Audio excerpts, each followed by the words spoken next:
untuk gadis-gadis style lah.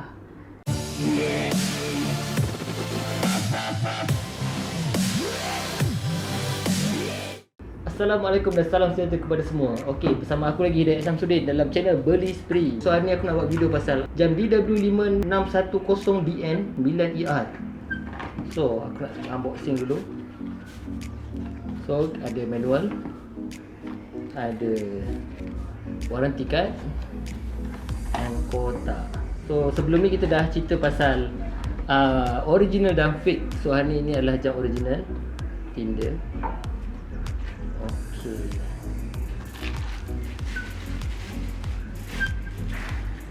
Alright, warna dia melenting guys.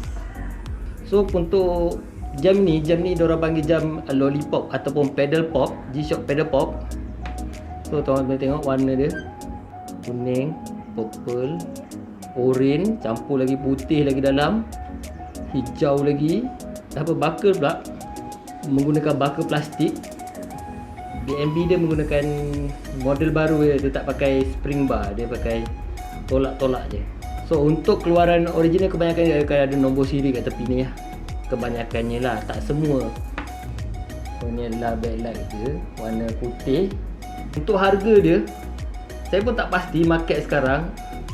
Untuk Euroset harga mungkin 7 ke 800.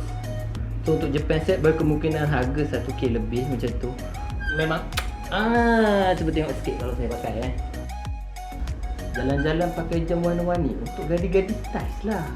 Okay, jangan lupa like and subscribe YouTube channel Beli Spree untuk update-update jam akan datang.